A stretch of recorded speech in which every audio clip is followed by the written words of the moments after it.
वक्त के पन्ने पलटते हैं और आपको 26 साल पहले ले चलते 12 अगस्त 1997 सुबह के 10:10 हुए थे। गुलशन कुमार जब भी मुंबई में रहते थे तो जूही के एक स्लम एरिया था, वहाँ पर एक मंदिर था, जितेश्वर मंदिर। तो वहाँ पर सुबह शाम पूजा करने ज़रूर आते थे। उसी के मुताबिक वो आज 12 अगस्त 1997 को सुबह 10:10 को जितेश्वर महादेव मंदिर पहुंचते हैं। मंदिर में पूजा करते हैं और 10:40 पर वो मंदिर से बाहर निकलते हैं तो देखते हैं कि सामने 3 लोग खड़े होते हैं। उनमें से एक लंबे बाल वाला आगे बढ़कर उनके पास आता है और कहता है कि चलो बहुत हो गई पूजा, बाकी की पूजा ऊपर जाकर करना। गुलशन कुमार अभी कुछ समझ पाते हैं कि इससे पहले उसने पिस्टल निकालकर एक गोली गुलशन कुमार के ऊपर दाग दी। गोली गुलशन कुमार के सिर में लगती है, वो एक बार लड़खड़ा कर गिर पड़ते हैं। गोली लगते ही गुलशन कुमार अपनी जान बचाने के लिए सामने मकानों की तरफ भागते हैं, मगर दहशत में दरवाजे बंद हो जाते हैं। गुलशन कुमार पीछे की तरफ भागते हैं, वहाँ पर 2 और लोग खड़े होते हैं और वो दोनों बदमाश उनके ऊपर ताबड़तोड़ गोलियां चलाते हैं। लगभग 16 गोलियां गुलशन कुमार को लगती हैं और वहीं पर वो ढेर हो जाते हैं। गुलशन कुमार के साथ उनका ड्राइवर रूपलाल वहीं पर मौजूद था, जो ये नज़ारा देख रहा था। वो एक बार साहब की तरफ दौड़ता है तो वो हत्यारे उसे भी एक गोली मार देते हैं जो उसके पैर में लगती है। बदमाश पैदल टहलते हुए थोड़ी आगे जाते हैं, जहां पर एक टैक्सी ड्राइवर खड़ा होता है। उसको टैक्सी से निकाल कर वो बाहर फेंक देते हैं और उसके बाद उस टैक्सी में बैठकर आराम से चले जाते हैं। टी सीरीज के मालिक गुलशन कुमार को लेकर वहां के स्थानीय लोग स्कूप हॉस्पिटल पहुंचते हैं, जहां डॉक्टर उनको मृत घोषित कर देते हैं। याद रखिए कि वही स्कूप हॉस्पिटल है जहाँ दिव्या भारती को भी ब्रॉड डेथ ले गए। गुलशन कुमार की हत्या से पूरे देश में सनसनी फैल जाती है। फिल्मी जगत में उदासी छा जाती है, क्योंकि बहुत सारे लोगों को गुलशन कुमार ने स्टार बना दिया था। हत्या के 26 साल गुजर गए। एक ऐसा इंसान जिसका म्यूजिक इंडस्ट्री में 65% कब्जा था, जिसने न जाने कितने नौजवान लोगों को एक बड़ा स्टार बना दिया था। एक ऐसा इंसान जिसकी मदद के लिए हमेशा दरवाजे खुले रहते थे। वैष्णो देवी मंदिर में जिस इंसान के भंडारे चलते थे, उस इंसान को गोली मार दी गई थी, लेकिन उसके जो हत्यारे थे उनको आज तक सजा नहीं मिल पाई है। कानूनी दांवपेच में फंसे इस हत्याकांड के बारे में हम आज से बात करेंगे। मैं हूं आपका साथी परवेज अहमद। आप सभी जानते हैं कि दिल्ली का दरियागंज है, वहां पर गोलचार सिनेमा बड़ा मशहूर है। वहां पे गुलशन कुमार के पिता की जूस की दुकान थी, जहां गुलशन कुमार बैठा करते थे और जूस बेचकर अपने पिता की मदद करते थे। इसके बाद गुलशन कुमार ने एक कैसेट की दुकान खोली, जहां पर वो कैसेट बेचते थे और उसकी रिपेयरिंग का काम करते थे। धीरे धीरे गुलशन कुमार का जब ये व्यापार चलने लगा तो उन्होंने सोचा कि क्यों ना म्यूजिक इंडस्ट्री की तरफ कदम बढ़ाया जाए और इस कैसेट के व्यापार को बड़ा किया जाए। शुरुआत उन्होंने धार्मिक गानों से की। वो धार्मिक गाने रिकॉर्ड करवाते थे और कई एकदम युवा सिंगर्स को जो है वो मौका देते थे। तो जो उस जमाने में उन्होंने अपनी बेटी के नाम से जो टी सीरीज करके कंपनी बनाई थी, वो कैसेट जो है सिर्फ 7 रुपए का बिकता था, जबकि जो कैसेट आते थे बड़ी कंपनीज के वो 30 रुपए के होते थे। और ये धंधा ये अच्छा चलने लगा तो उन्होंने नोएडा के फिल्म सिटी में अपने एक बड़ा स्टूडियो बनाया और वहाँ पर रिकॉर्डिंग शुरू कराई। जिन नए कलाकारों को मौका दिया उनमें आप सोच सकते हैं कि कुमार शानू, उदित नारायण, अनुराधा पौडवाल, सोनू निगम, देवाशीष दास गुप्ता जैसे सिंगर्स जो बाद में बॉलीवुड के बहुत बड़े सिंगर्स बने, उनको मौका दिया गुलशन कुमार ने और उनके कैसेट दिन रात बिकने लग गए। लेकिन गुलशन कुमार का जो सबसे ज़्यादा नाम हुआ वो एक म्यूजिक एल्बम आया था इनका, लाल दुपट्टा मलमल का। उसके गाने बहुत ज़्यादा फेमस हुए थे और उसके बाद फिर आशिकी फिल्म आई जब, और आशिकी के गाने तो घर घर बजे, इतने ज़्यादा इतने बड़े हिट हुए कि टी सीरीज़ का कब्जा हो गया म्यूज़िक इंडस्ट्री के ऊपर। उसके बाद बैक टू बैक फिल्में आ रही थी, सुपर डुपर हिट हो रही थी। 90s का म्यूज़िक तो आपको याद ही होगा। और हर फिल्म जो है उसके कैसेट्स का राइट जो मिलता था वो टी सीरीज को मिलता था।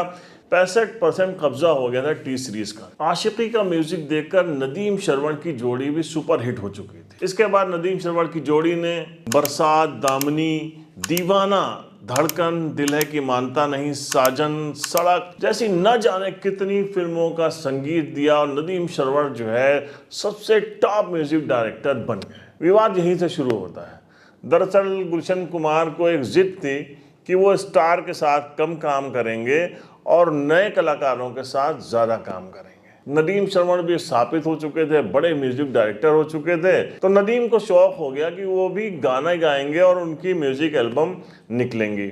वो चाहते थे कि टी सीरीज़ ही इसको प्रमोट करे, क्योंकि टी सीरीज़ का 65% जो है उस वक्त कब्जा था। जिस फिल्म के लिए या जिस एल्बम के लिए टी सीरीज़ के पास राइट होते तो वो ऐसा प्रमोशन कराते थे, क्योंकि ये चित्रहार आता था, रंगोली आता था, उनमें गुलशन कुमार का दबदबा था, कब्जा था, उनकी फिल्मों के कई गाने उसमें चलते थे और वो बहुत हिट हो जाया करते थे। अब एक एल्बम हाय ज़िंदगी करके आया था नदीम श्रवण का, याद होगा उस ज़माने में, और नदीम ने खुद उसमें एक्ट भी किया था, लेकिन ये एल्बम ज़्यादा कामयाब नहीं। गुलशन कुमार ने इसके बाद दूसरा एल्बम जो उनका था उसके राइट लेने के लिए इनकार कर दिया, उसके प्रमोशन से इनकार कर दिया। उसके अलावा थोड़ी सी उसमें खटास हुई और उन्होंने कहा कि अब नदीम श्रवण जिस फिल्म में वो म्यूजिक देंगे उसका राइट वो नहीं खरीदेंगे। अब नदीम को लगता है कि गुलशन कुमार अगर उनकी फिल्मों के राइट्स नहीं खरीदेंगे या उनके एल्बम को प्रमोट नहीं करेंगे तो उनका करियर जो है वो डूब जाएगा। ये वो ज़माना था 90s का जब अंडरवर्ल्ड का बहुत ज़्यादा दखल हुआ करता था मुंबई फिल्म इंडस्ट्री में। बात 1996 की है। गुलशन कुमार के पास फ़ोन आता है अबू सलीम का और वो उनसे 1 करोड़ रुपए की रंगदारी की मांग करता है।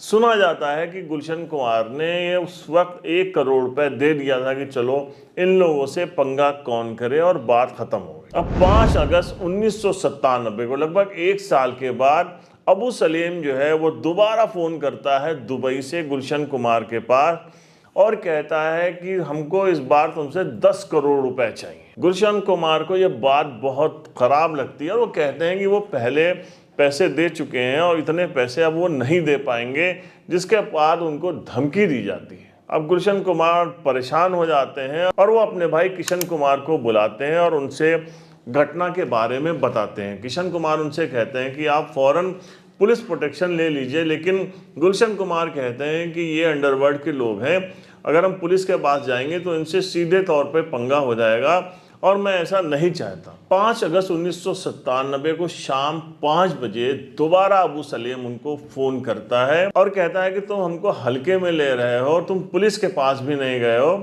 तो समझ लो इसका मतलब है कि तुम समझ रहे हो कि फ़ोन आया और गया, इसका तुमको गंभीर परिणाम भुगतना पड़ेगा। इस वक्त किशन कुमार भी वहाँ मौजूद थे, जो उन्होंने बाद में अदालत में अपने बयान दर्ज कराए थे, उसमें बताया था। साथ में अबू सलीम अब एक नई बात कहता है और वो कहता है कि तुम नदीम के एल्बम को प्रमोट क्यों नहीं कर रहे हो या उसकी फिल्मों के राइट्स क्यों नहीं खरीद रहे हो, ऐसा नहीं करोगे तो तुमको अपनी जान गंवानी पड़ जाएगी। इस धमकी के बाद गुलशन कुमार बहुत परेशान हो जाते हैं और वो सोचते हैं कि क्या किया जाए, पैसे दिए जाए, पैसे दे के इनसे छुटकारा लिया जाए, क्या किया जाए। अभी ये करते करते 3-4 दिन गुजर जाते हैं। इसी बीच में अबू सलीम अपनी तैयारी भी कर लेता है। 12 अगस्त 1997 का वो दिन आ गया था। गुलशन कुमार के हत्यारों को पता भी था कि अगर वो मुंबई में है तो सुबह शाम उस मंदिर में ज़रूर जाएंगे, जो कि जुहू के इलाके में था। ये वो मंदिर था जो एक बड़ा छोटा सा मंदिर स्लम एरिया में था और गुलशन कुमार जब नए नए मुंबई आए थे तो पहली बार उस मंदिर में गए थे। उसके बाद से उनकी उस मंदिर से आस्था जुड़ गई थी। उन्होंने उस मंदिर को रेनोवेट कराया था और अगर वो मुंबई में रहते थे तो सुबह और शाम 2 बार उस मंदिर में ज़रूर जाया करते। अब गुलशन कुमार की हत्या हो जाती है। उनका पार्थिव शरीर उसी दिन दिल्ली ले जाया जाता है, जहाँ पूरा फिल्म इंडस्ट्री के बड़े बड़े सितारे उमड़ पड़ते हैं और ख़ासकर वो सिंगर जिनको उन्होंने बनाया था वो तो बेहद गमज़दा होते हैं। इन सब के बीच में एक आदमी नदारत रहता है, वो था नदीम। और क्योंकि किशन कुमार ने फ़ोन पे सुना भी था, इसलिए पुलिस को दिए गए अपने बयान में जब नदीम का नाम लेते हैं तो वहाँ से पूछताछ का दौर शुरू हो जाता है। नदीम से भी पूछताछ शुरू होती है।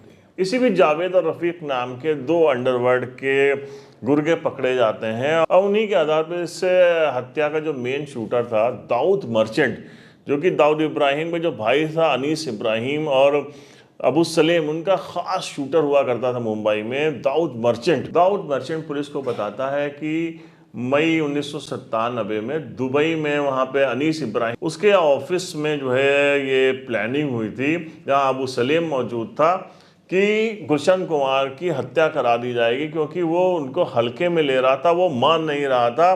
गुलशन कुमार की हत्या के जरिए ये लोग जो है दबदबा बनाना चाहते थे इंडस्ट्री के अंदर। यही नहीं, पकड़े गए जावेद और रफीक ने एक और बात जो है एक बड़ा खुलासा कर दिया, जिसको लेके मतलब हंगामा मच गया था। उनका कहना था कि ये टिप्स कंपनी के जो मालिक है ना, रमेश तुरानी, उन्होंने 25 लाख रुपए दिए थे कि अगर तुम गुलशन कुमार को मार दोगे तो उनकी कंपनी का फायदा होगा। अब रमेश तुरानी और उनके साथ कुल मिला के 19 लोग इस मामले में अरेस्ट हुए थे। लेकिन अब आप देखिए, नदीम जो मेन एक्यूज था, इसी जांच के दौरान वो यूके भाग जाता है और लंदन ये बताता है कि उसकी प्रेग्नेंट बीवी वहाँ पे एडमिट है और उनको देखने जा रहा है। उसके बाद वो वहाँ से लौट के कभी नहीं आता है।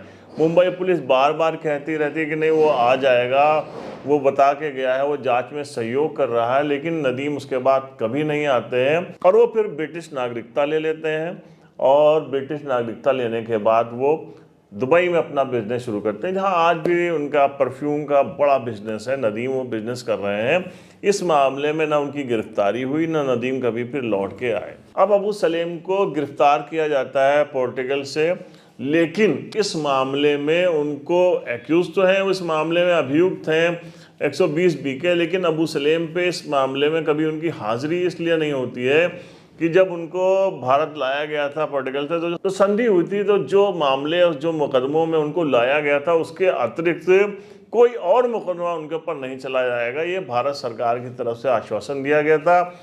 इसलिए गुलशन कुमार मर्डर केस में कभी भी हाजिरी अबू सलेम की नहीं हो सकी है।